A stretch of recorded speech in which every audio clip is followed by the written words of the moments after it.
Bonsoir à tous. J'ai décidé de vous refaire une petite explication spécifiquement sur ce schéma, puisque je me rends compte ça n'a pas forcément été très bien compris. Donc je vais prendre le temps de bien décrire ce schéma et bien vous dire ce que vous devez dire si vous trouvez un schéma comme ça dans un sujet de bac ou même que pour simplement que vous sachiez l'interpréter. Alors, qu'est-ce que nous montre ce schéma? Il nous montre les pressions dans différents compartiments, dans les oreillettes, les ventricules et les artères. Enfin, donc là, dans une oreillette, un ventricule, une artère. Et il va nous permettre d'expliquer différents phénomènes, notamment les fermetures et les ouvertures de valves, et du coup, pourquoi le sang circule dans un sens bien précis et ne peut pas revenir en arrière. Ok. Il se base sur les phénomènes que vous connaissez déjà, la systole auriculaire, suivie de la systole ventriculaire et après la diastole générale. Donc, on va rentrer dans la description bien précise de ce qu'on voit. Donc, si je m'intéresse tout d'abord à la pression qu'il y a dans les oreillettes, elle est matérialisée par cette ligne continue. Voilà. Et vous vous rendez compte, donc là, quand je suis à ce niveau-là, donc pour rappel, là je suis en fin de diastole générale, d'accord? Donc fin de diastole générale, j'ai un remplissage de mes oreillettes qui se fait, et des oreillettes dans les ventricules, le sang passe aussi de façon passive. J'ai un remplissage passif des ventricules, et ça se passe parce qu'en fait vous vous rendez compte que la pression dans les oreillettes, elle est légèrement supérieure à celle que vous avez dans les ventricules, qui est matérialisée par cette ligne en pointillé. Donc ça fait que vous avez un remplissage passif de vos ventricules. Puis je vais avoir la systole ventriculaire qui va être matérialisée en fait par cette légère augmentation de pression dans les oreillettes. Pourquoi j'augmente la pression dans les oreillettes? Parce qu'en fait je contracte mon compartiment, donc forcément je contracte, je le rétrécis, j'augmente la pression qu'il y a dedans. Et donc ça se voit là. Et le fait d'augmenter la pression dans l'oreillette et de contracter, ça va faire que je vais faire passer le sang qu'il y a dans mes oreillettes dans les ventricules et je vais finir de remplir mes ventricules. Et à ce moment-là, quand je vais après relâcher mes oreillettes parce qu'elles auront fini de se contracter et que mes ventricules vont être pleins de sang, je vais avoir une inversion, en fait, je vais avoir la courbe de pression des ventricules qui va devenir passer au-dessus de celle des oreillettes.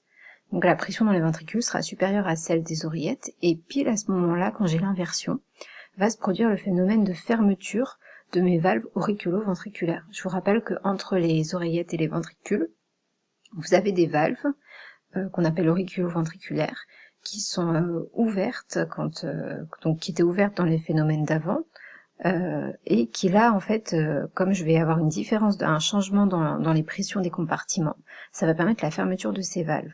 La fermeture, je vous rappelle aussi que c'est quelque chose qu'on entend, et là ça va représenter le premier bruit du cœur, le toum.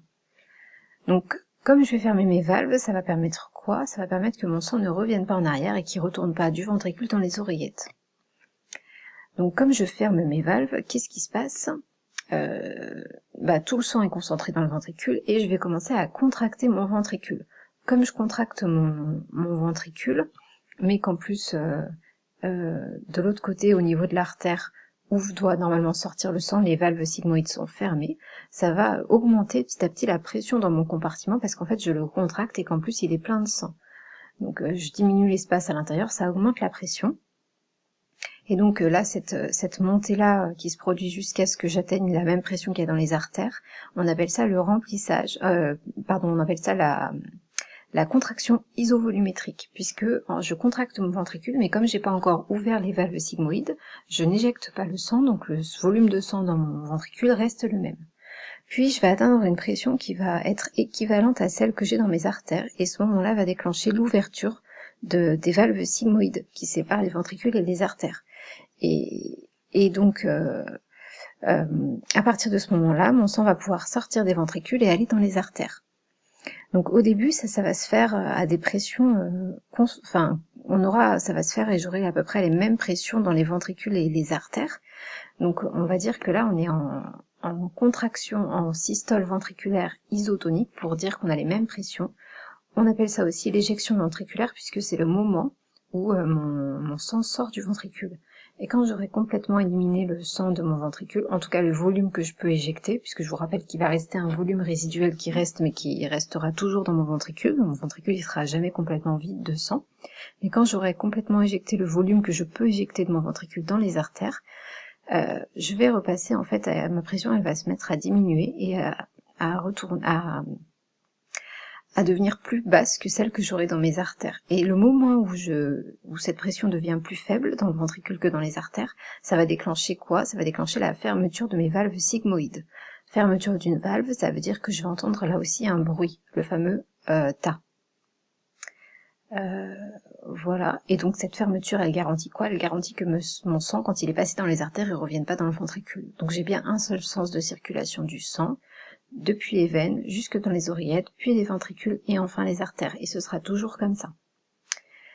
Donc j'ai bien ma fermeture des valves sigmoïdes qui se passe à ce moment-là, quand je vais de nouveau inverser mes courbes de pression, donc c'est important à comprendre. Comme là je vais commencer à relâcher mon ventricule, du coup la pression dans le ventricule va forcément diminuer. Donc cette phase où je relâche la pression dans le ventricule, et où comme j'ai plus de sang, j'ai éjecté tout le volume de sang que je voulais, il me reste juste un volume résiduel qui restera toujours le même dans mon ventricule. On me dit qu'on est à volume constant, donc on va appeler cette phase la relaxation isovolumétrique.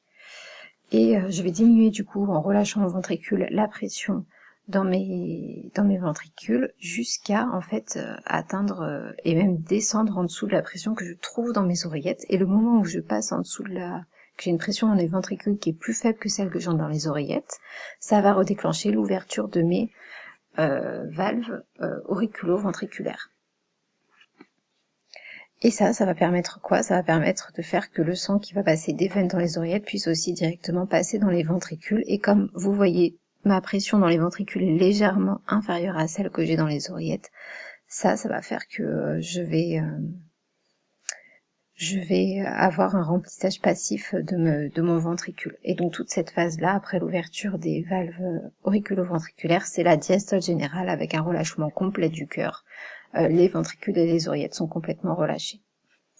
Voilà, donc vous devez être capable, à partir de ces courbes de pression qui sont toujours les mêmes, de décrire en fait ce qui se passe, d'expliquer comment les pressions elles évoluent et pourquoi, et du coup qu'est-ce que ça fait au niveau des valves, à quel moment vous placez les fermetures et à quel moment vous placez les ouvertures, c'est très important. Donc n'hésitez pas à me dire si après ces explications vous avez encore des questions. Dernière chose qu'on pourrait faire, mais là on peut pas vraiment sur cet exemple-là, mais si j'avais un deuxième cycle qui commençait où j'arrive à voir bien comme il faut ma systole auriculaire et que mon temps serait un peu mieux délimité en bas, je serais capable de délimiter un cycle bien précisément et de dire, grâce à mon échelle de temps en dessous, dans ce cas précis, quelle est la durée d'un cycle. Donc je vous rappelle la durée d'un cycle cardiaque en temps normal, face à un adulte au repos, sans problème, sans pathologie sous-jacente, quand on n'est pas face non plus à un sportif très entraîné qui a une fréquence cardiaque très basse, un cycle il va durer entre 0,8 et 1,2 secondes. Voilà, je vous remercie pour votre attention.